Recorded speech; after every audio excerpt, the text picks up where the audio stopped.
Paul, just before we look ahead to another exciting game, the Buckinghamshire Derby, just a brief reflection on Tuesday night.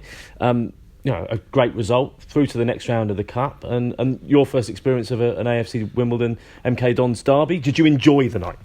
I really enjoyed the game. Of course, it helps when you win, and in the exciting fashion we did on penalties, but we played really well. Of course, there was a build-up to the game, different to normally, and there was excitement and aggression and determination and passion, all that sort of thing in the game itself. But looking through all that, really pleased with the way that we played our game and played it pretty well. Like to have thought we could get a third goal and see it off, and we didn't. But then we had the excitement of the penalties, and that gave us a nice little experience of dealing with that situation, which may help us later in the year. You never know. So really, really pleased with it, and I thought they did really well as well to come back into it at the end. They gave it, just shows you one goal up is never enough. And ultimately, you're in the next round of the Cup. I mean, that cutting all the excitement and the penalties aside, you're in the next round. Yeah, really pleased about that. We've got a very competitive squad. We've got strength and depth, and these games you can see it in a number of ways. You can see it that's another game, and it's going to get in the way, and it's another Tuesday night, or you can look at it and say, this is a great opportunity again for the likes of David Kusumu, who came in and did brilliantly well. And the players who just missed out on selection on the Saturday. I mean, I made some changes Tuesday, but they were players who were, literally a fraction away from being selected on the Saturday. Regan and Bailey, and Ryan Harley, etc. So you instantly have an opportunity to keep everyone hungry and playing, and it's great to be in the next round of a cup competition. So let's not forget that. Any news on any players coming into the club? Not that I can say, and we'd like possibly to be in the mix should there a player or two become available. We're certainly not desperate for a player. We've got a good number of players in our squad, but if the right player comes along, we'd like to be in a position, and I think there's a will at the moment for us to be as good as we can be at this moment in time, and you never know who can become available, and so we're keeping our eyes peeled on all the bits of information and scouting websites and all the things that we do here at the club, and if we get the right opportunity, we'd like to be in a position, and I believe we are, that we could do something, but it's got to be the right person at the right price, and if we don't, I'm still pretty happy with what we got.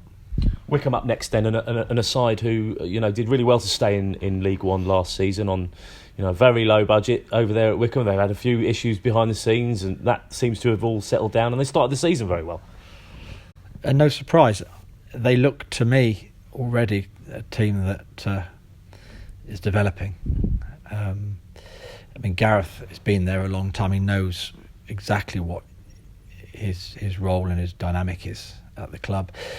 They seem to get their strategy absolutely spot on. They have total clarity in the way they play, and they recruit very well for it, and they're very selective and patient and probably get good value knowing Gareth, and then they execute superbly well, and the players seem to listen to what he wants, and they execute all those things. So if we're talking about management, you could not get a better endorsement than that. He does exactly the job to get the very best out of his team, and he looks like he's got a team now that's getting better, and they really are fit for purpose. So I couldn't be more of an admirer of someone who works within a limitations, but gets more than probably what he pays, and they've got total clarity. And as a manager, there's so many ways to win a game of football. There's so many ways to play, so many ideas you can have, but actually it's about getting all your players doing the same thing at the same time very well,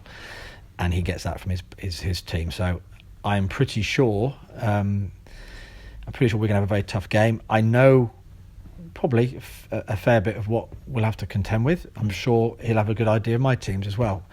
But that's only half the job. You've got to be able to then beat that team. So he's got a very, very effective team, and I think he knows exactly what he's doing.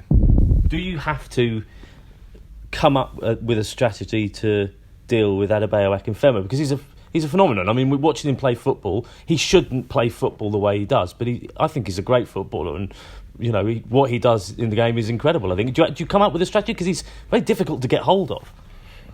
You either have to be so much better than an opposition not to bother with how they do it, and we are so not that much better than anybody that we like to think we can develop into that. But we are of course doing our job every week. We are looking at the pluses and minuses of every other team we play against, and also ours, and it's about neutralising the strengths of the opposition and trying to magnify our own. So that doesn't change game to game.